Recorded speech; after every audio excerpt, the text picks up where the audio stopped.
Scott here with Hammer and Chisel. When it comes to life planning, many experts will tell you to begin by defining your values. What is most important to you?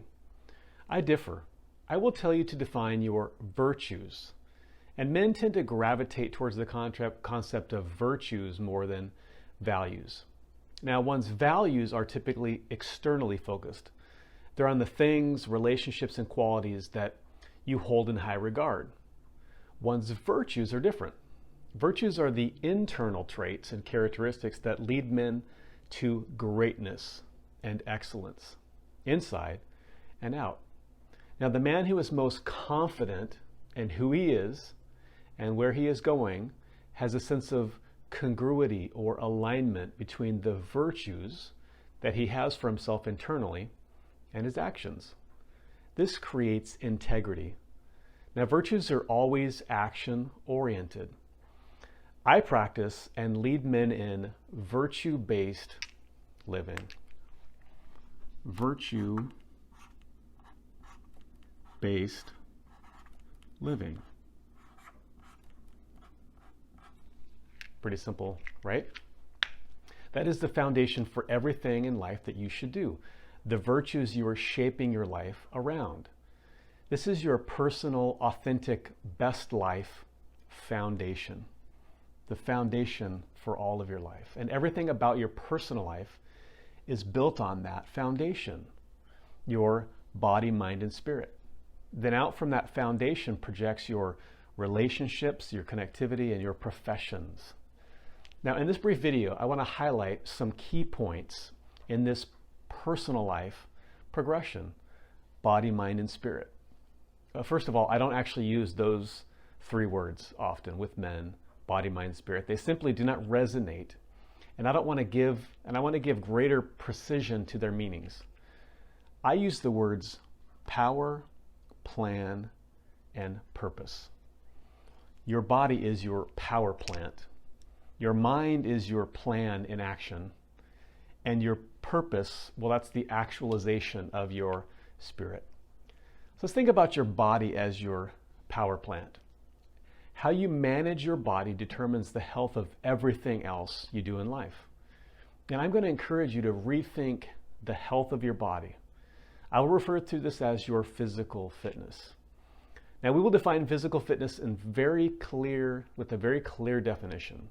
This might be a new way of looking at fitness for you. It's cool. Physical fitness is your general preparedness to overcome obstacles of all kinds. Physical fitness is your general preparedness to overcome obstacles of all kinds. So let's just kind of break it down. General, okay? Fitness is not merely about who can pump the most iron or run the longest distance. The greatest capacity for fitness is the ability to be a generalist, because life will throw obstacles of all kinds at you. There's preparedness. Focus on your fitness today and tomorrow and the next day so that when obstacles come, you will be prepared to meet them head on. And to overcome. You are an overcomer. You will have prepared your body, your power plant, so that you will not succumb. You have resilience. You will prevail or you will go down only after a hell of a fight. Look, as a longtime fitness athlete, coach, and programmer, I will show you how to take control of your physical health and fitness. And you have three ways to control and manage your physical health and fitness. First is nutrition, the sum of everything you eat and drink. And then your movement, of course, how you move your body, your physical activity. And then there's rest and recovery. Rest and recovery, or a little R&R, as we call it. That's often the most underappreciated aspect of physical well-being. And I'll provide a general introduction and methodology to healthy eating. I will give you the foundation you need to build your plan. Now, don't add the word diet here. I won't make you go on a diet. We will consider physical activity and movement as well. Now, notice I did not go straight to the word exercise. By exercise, we typically mean a specific set of movements for a set period of time done routinely. This is often going to the gym. Now, that can be important, but I'm referring to so much more than that. I will encourage you to think about your entire day, month, and week, and month, and put a plan together to be vigorous personally. And don't worry, I will never ask you to do endless sets of abdominal crunches or bench press. You'll have fun. And then there's rest and recovery. They're critical to your power. You see, the human body requires replenishment, healing, and restoration. And I'll provide you with clear guidance on how to implement rest and recovery into your life. Now let's consider your mind or your plan. Men need to have two things to live a fulfilled life. Men need a purpose and they need a plan. Now we'll get to the purpose in a moment. But every man's plan is different in both style and substance because every man is different, but every man needs a plan. I will help you search yourself and discover who you are now and who you want to become and how to get there. Now that is a plan. It's a 4-step process. Number 1 is identity. Understand who you are.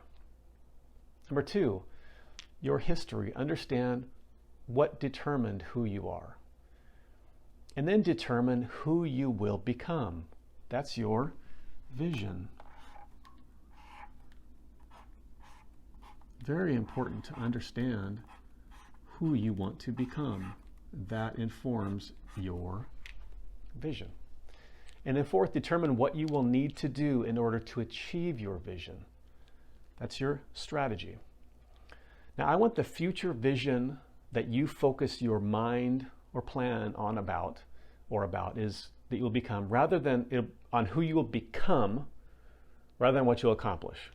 I want you to plan your future plan on who you will become, not just simply on what you will accomplish. See, when men think of crafting a plan for themselves, they tend to make achievement or activity goals. You will do this or that by a certain time in the future. Now that is important, of course, but it's secondary. I will show you how to focus on becoming the man you want to become so that you will accomplish the dreams your life has in store for you. You will not achieve at that level, no matter what arena you engage in, unless you work on you individually initially and in an ongoing way. That, sir, will bring fulfillment. Now, much of a man's plan relates directly to his virtues. That is what drives your plan. Your job is to live with integrity to your virtues. Now, I am a longtime student and practitioner of deliberate life planning, and I will go to the core of what it means to be a man. I'm a deep student of humanism and anthropology. You see, you have an internal wiring or code that you must not fight against. Men have developed progressively since time immemorial, whether that is from the ancient savannah or the Garden of Eden. You are who you are as a man because of who your ancestors were. And I will help you discover who you are and who you can become. And what's more, help you craft a plan to become that man. And there is the human spirit. Allow me to clarify what I mean here by spirit. I do not mean a person's soul or immaterial part of a man that might outlive his body. That's a different discussion altogether. This is what I mean here by spirit. You see, there is within every man a desire to be a part of something greater than his individual life, to do and build alongside others, to play a role in the great drama of life. There are 2 levels to the human spirit. There is the individual or personal, and there is the collective. The call of the spirit from within is first of all an individual calling. It is the personal desire to be part of something bigger than your individual life, something with momentum, something that matters and might just outlive your life. But it begins with that inner drive. Consider this the spirit within you. Now, the spirit within you is important, but the call of the spirit cannot be answered without others who share your passion. This relates to the collective level of the spirit. See, there is a reality that the hunger within simply cannot be satiated without collaboration with others. Perhaps this recalls early band communities' hunting parties. On his own, it's interesting to know that a man simply cannot kill a wild boar, a gazelle, or a mammoth, woolly mammoth, right? He needs a community. He needed his band of brothers. The same applied to warfare with enemy bands as well as when scarcity struck. Every man was needed. So I like the idea of spirit, both personal and collective, but I love the concept of purpose. Purpose describes the intention of the individual man to shape his life in such a way as to make the greatest good in his community and in his world. Men must have a purpose. Some might refer to this as a calling. Now think about your life, sir. There is a purpose that has been whispered into your heart that must be accomplished. When at the end of a long, good life and they lay you down to rest with your fathers, I want you to know with certainty what your purpose was and that you fulfilled it. Then they may close your eyes in peace. And listen, you must stop denying that you are special. There's only one you, just like me and every other person on this planet. You feel broken in some places, in some areas. That's okay. That means we need one another. I need you and you need me. No other man on earth shares your unique blend of skills, strengths, and stories. I do not have what you have, and neither does anyone else. I need you. We need you. Now, one of my purposes is to be a charismatic.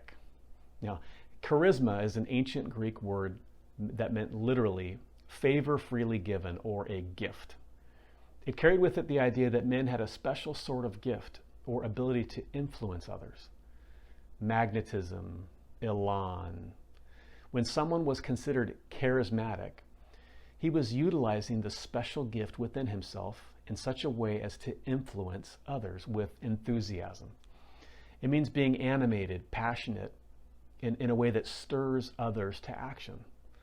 Now, I imagine this was the ultimate role of a wise elder within a small hunter-gatherer community, to stir the community together and utilize every ounce of moxie and unction they could muster to face whatever challenge was ahead of them. Allow me to infuse you with charisma, sir. Not based on anything supernatural or hokey. Simply consider me as a wise advisor or guide for your life. You will determine your vision. I will help you get there.